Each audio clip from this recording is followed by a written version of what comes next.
In the comments of our last video, thousands of you said the exact same thing. You said you tried to find someone to fix your dishwasher and gave up after 2 weeks. You said your HVAC went down in July and nobody called you back for 10 days. You said the repair shop that had been on your street your entire life just put a sign in the window that said closed for good. You are not imagining it. The American repairman is disappearing.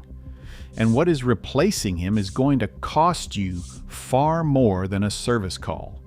In 1980, if your furnace broke in the middle of February, you called a guy. He showed up the same afternoon. He had a bag of parts, 20 years of experience, and he could hear what was wrong before he even opened the panel. He charged you $50, fixed the problem in an hour, and your heat was back on before dinner. That man is nearly gone. In his place is a call center, a 2-week waiting list, and a technician who drives a brand new branded truck, shows up in a crisp uniform, and spends the entire visit trying to sell you a new unit. In this investigation, we are going to expose exactly how this happened. The demographic collapse nobody is talking about. The Wall Street takeover of your local service company, and the deliberate economic trap that is killing independent repair for good. The first piece of the puzzle is simple math. For every 5 skilled tradesmen who retire in the United States today, only 1 new apprentice enters the field. 1 in 5. The average age of a working plumber or electrician is now over 55 years old.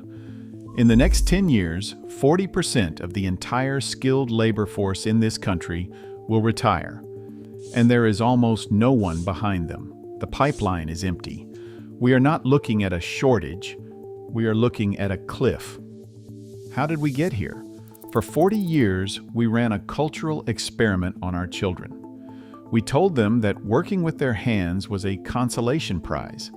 High school guidance counselors stopped recommending trade programs in the 1990s. Shop classes were ripped out of schools to make room for computer labs. Vocational enrollment dropped by more than 50% between 1980 and 2010. An entire generation was handed one message: get a degree or you have failed. The result? We now have millions of young people carrying $100,000 in student debt, working jobs in marketing or communications that pay $55,000 a year. Meanwhile, a licensed master electrician is clearing 6 figures with 0 debt and a backlog of work they cannot get to. The guidance counselors told our kids the trades were beneath them, and now we are paying the price every single time we cannot get someone to answer the phone. But the shortage of workers is only half the story. Because even where workers exist, something has been done to them. If you have called a local plumbing or HVAC company recently, you may have noticed something feels different.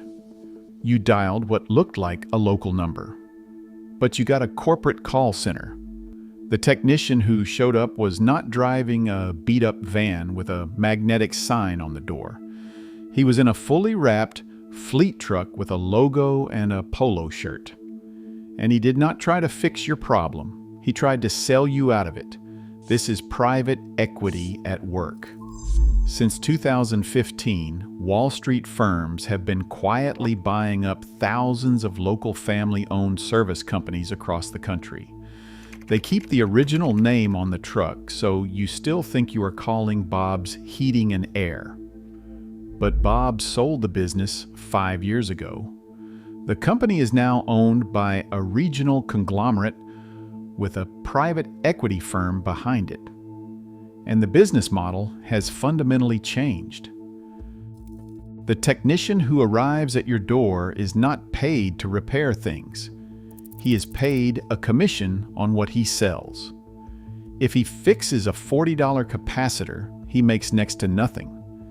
If he convinces you to replace your entire system for $12,000, he earns $500 in commission that day. The incentive is not repair, The incentive is replacement. And you will never know the difference because the name on the truck is the same one you have trusted for decades. But even the honest, independent repairman, the one who genuinely wants to fix your machine, has been cornered by something called the repair equation. Manufacturers have figured out that if a new appliance costs $500, they need to make sure a repair costs nearly as much. So they have artificially inflated the price of parts to break the economics of independent repair. A control board that costs $10 to manufacture is sold to the repairman for $250. By the time he adds his diagnostic fee and labor, the total bill is $400. He has to look you in the eye and tell you it is not worth fixing. You go buy a new machine. The manufacturer sells two products where there should have been one. The repairman loses the job and loses a little more of his business. And then there is the problem of what they call the parts canon. Because machines have become so complex and training so shallow, a growing number of technicians do not actually know how to troubleshoot. They do not use a meter to trace a circuit. They do not listen to an engine and localize the problem. They just start replacing components one by one until something works or until you run out of money. The old school mechanic who could diagnose a furnace by the sound of the igniter, who carried 40 years of pattern recognition in his head, that man is retiring. And when he goes, that knowledge goes with him. It is not written down. It is not in a training manual. It disappears. The final trap is the technology gate. Manufacturers have locked their equipment behind proprietary software. An independent technician cannot simply install a new pump and call it done. He needs a laptop. He needs a subscription to the manufacturer's diagnostic platform, which can run thousands of dollars per year. He needs a software code to tell the machine that it has been repaired. This is not accidental. It is a deliberate gate designed to push customers away from independent shops and back toward manufacturer-authorized service centers. It is also driving the older generation of tradesmen who mastered the mechanical side of the job but never signed up to be software administrators into early retirement.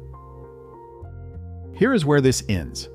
We have built a country full of houses, vehicles, and infrastructure that require constant maintenance, and we have spent 40 years discouraging the people who know how to maintain it. The Bureau of Labor Statistics projects a shortage of over 40,000 electricians and 80,000 plumbers by 2030. That gap has no pipeline. No training program is going to fill it in time.